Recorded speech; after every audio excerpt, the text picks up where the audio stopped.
যে বিষয়গুলো সাধারণ মানুষ দেখতে পারে না। নবী করিম সাল্লাল্লাহু আলাইহি ওয়াসাল্লাম হাদিসের মধ্যে বলছেন, ইত্তাকু ফিরাসাতাল মুমিন ফাইন্নাহুম ইয়ানজুরুনা বিনুরিল্লাহ, তোমরা আল্লাহ ওয়ালাদের অন্তর্দৃষ্টি থেকে নিজেকে দূরে রাখবে, কেননা তারা চর্ম চোখ দিয়ে দেখেন না, তারা অন্তরে চোখ দিয়ে দেখে ফেলে। আর অন্তরে চোখ দিয়ে যখন কোনো বস্তু দেখে, তারা বাহ্যিক না, ভিতরে বস্তু দেখে। একবার ইমাম আবু হানিফা রাহমাতুল্লাহ আলাইহি তিনি তার ছাত্রদেরকে হাদিস পড়াচ্ছিলেন। ইমাম আবু ইউসুফের ব্যাপারে ঘটনা আসছে, আবু হানিফার ব্যাপারে আসছে, যে তিনি তার ইমাম আবু হানিফা রাহমাতুল্লাহর ব্যাপারে ঘটনা আসছে যে তিনি একবার খোলা মাঠে সেখানে বাচ্চাদেরকে নিয়ে তিনি তার ছাত্রদেরকে নিয়ে পড়াচ্ছেন, কোন আলোচনা করতেছিলেন, মাস্টার আলোচনা করতেছিলেন। এমন অবস্থায় পাশে কিছু বাচ্চারা খেলাধুলা করতেছিল। খেলাধুলা করতে গিয়ে কোন একটা বাচ্চা বলে দূরে লাথি দেওয়ার কারণে বলটা সেই উলামায়ে কেরাম যেখানে বসে এই জায়গায় চলে আসছে। এই জায়গাতে যখন বল চলে আসছে, বল চলে আসার পরে এবার বাচ্চারা ভয় পেয়ে গেছে যে এখানে উলামায়ে কেরাম বসে আছেন, মাস্টার আলোচনা করতেছে। এমন অবস্থায় হঠাৎ করে বল চলে গেছে, কি আনতে যাবে কারো হিম্মত হচ্ছে না। এমন অবস্থায় একটা বাচ্চা, সকলের কাছে পরিচিত, একটা সম্ভ্রান্ত পরিবারের বাচ্চা, সবার কাছে পরিচিত, এই বাচ্চাটা বলল আমি আনতে যাচ্ছি। এই কথাটা বলে গায়ের মধ্যে যে লঙ্গিটা ছিল, লঙ্গিটা মাথা দিয়ে ঢেকে, চেহারার মধ্যে নিচেরটা খুলে উপর দিয়ে ঢেকে বের মারে দিয়ে লঙ্গিটা এরকম চেহারাকে ঢেকে বলতে নিয়ে আসে। যখন এরকম নিচের কাপড়টা খুলে ছোট্ট বাচ্চা, নাবালেগ বাচ্চা এইরকম করে যখন বলটাকে নিয়ে আসলো, আবু হানিফা রাহমাতুল্লাহ শুধু তাকায় বললেন যে এই ছেলেটা বড় সন্তান, এটা বাবা নেই।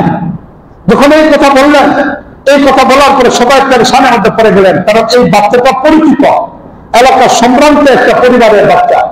কিন্তু আবু হানিফা রাহমাতুল্লাহ আলাইহি কথাটা বলেছেন, এটা মিথ্যা হতে পারে না, নিঃসন্দেহে এটার পিছনে হিকমত থাকে।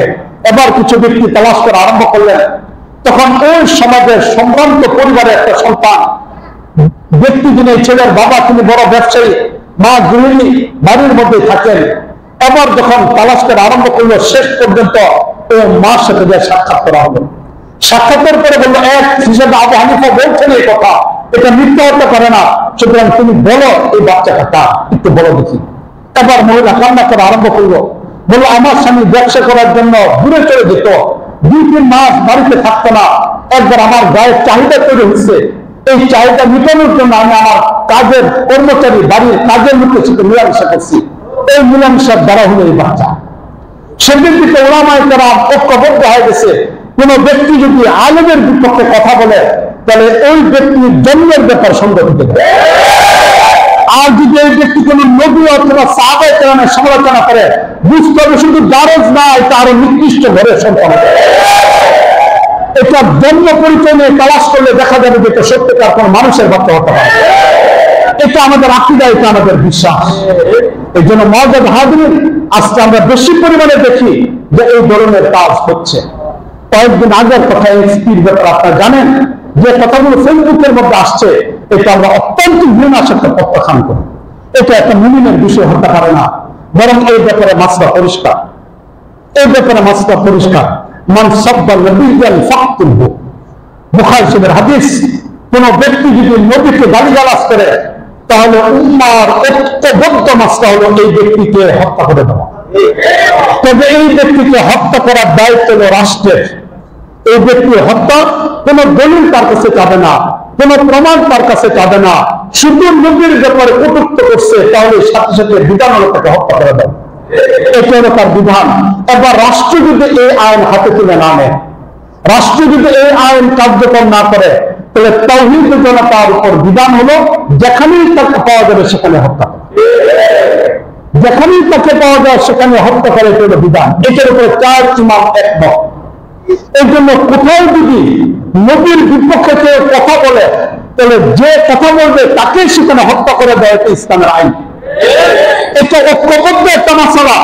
সুতরাং এটার ব্যাপারে কোন মুমিনের জন্য তাৎক্ষণিকভাবে শিথিলতা প্রদর্শন করার সুযোগ নাই। হত্যা করার পরে কি হবে এটা পরে দেখা যাবে, কিন্তু হত্যা করে দেওয়া অত্যন্ত জরুরি। এবং যে ব্যক্তি এই ধরনের মন্তব্য করবে, সাথে সাথে তার স্ত্রী তালাক হয়ে যাবে, স্বামী স্ত্রীর সম্পর্ক ছিন্ন হয়ে যাবে। এবং এই ব্যক্তি যদি তওবা করা ছাড়া মারা যায়, তার জানাজা নামাজ পড়া যাবে না। এবং মুসলমানদের গুরুস্থানে তাকে দাফন করা যাবে না। তাহলে এই বিষয়গুলো অত্যন্ত জটিল। তাই এই বিষয়গুলোর ব্যাপারে আমাদের প্রতিবাদ থাকা দরকার এবং ইমানি মজবুত আমাদের থাকা দরকার। যারা এই ধরনের কথা বলবে, যে যেখানে পারেন তাকে তাৎক্ষণিকভাবে হত্যা করে দেওয়া, কোনো আইন হাতে তুলে নেওয়া, তখন প্রচলিত আইনের প্রতি পরোয়া করা যাবে না। প্রচলিত আইনে কি শাস্তি হবে পরে দেখা যাবে, কিন্তু তাৎক্ষণিকভাবে তাকে হত্যা করতে হবে। এটা আল্লাহর বিধান, এটা ইসলামের বিধান। এই নীতিমালার উপরে যদি আমরা উঠে আসতে পারি, কোন কুলঙ্গার আমার নবীর ব্যাপারে কথা বলতে পারবে। আমাদের জন্য দুর্ভাগ্য, এটা আমাদের জন্য অত্যন্ত দুঃখজনক একটা বিষয়। হৃদয়ের ফেটে যা আমাদের মাননীয় প্রধানমন্ত্রী বলেছিলেন এই কথা, মদিনার ছেলেদের দ্বারা তিনি দেশ পরিচালনা করবেন, দীর্ঘ 16 বছরের পর্যন্ত তিনি একটা ব্রাকসিন আইনকে বাস্তবায়ন করতে পারলেন না। এই আইন যদি আজকে বাস্তবায়ন হয়ে যেত, তাহলে কোন কুলঙ্গারের পক্ষে আমাদের নবীর বিপক্ষে কথা বলার সুযোগ করতেন না। এই জন্য এই আইন কি করে বাস্তবায়ন করা যায়, এটার জন্য আমাদের চেষ্টা করা দরকার। জনগণের ভিতরে সচেতনতা তৈরি করে আন্দোলন, দুর্বার আন্দোলন করে সরকারকে চাপে দেওয়া, যাতে করে এই আইন অন্তত পাস হয়।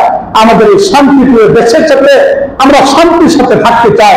আমরা কখনো হিন্দুদের মন্দিরে আঘাত করি না, খ্রিস্টানদের কোথাও যে আমরা আঘাত করি না, সম্প্রীতির সাথে ভালোবাসার সাথে এই দেশে থাকতে চাই। আমরা যেমনিভাবে শান্তির সাথে থাকতে চাই, এই শান্তিপ্রিয়তার সাথে থাকার পরিবেশ তৈরি করা এটি সরকারের অত্যন্ত ভুল একটা বিষয়। সুতরাং এটা যদি এখনো পর্যন্ত সরকার না করে, তাওহীদি জনতার উপরে যদি বুঝ তৈরি হয়ে যায়, তাহলে আইন নিজের হাতে নিবে। এই আইন যদি জনগণ হাতে নিয়ে নেয়, সরকার তখন কাউকে বুঝ দেওয়া থাকবে না, সব দায়ভার সরকারের উপরে চলে আসবে। এই জন্য এই বিষয়টার ব্যাপারে আমরা সবাই সচেতন হই এবং এই ব্যাপারে কিছু ঘটনা ঘটাই দেওয়া দরকার, যাতে করে এই ধরনের পরবর্তীতে কোনো কুলঙ্গার নবীর ব্যাপারে কথা বলতে না। আল্লাহ আমাদেরকে তৌফিক দান করুন।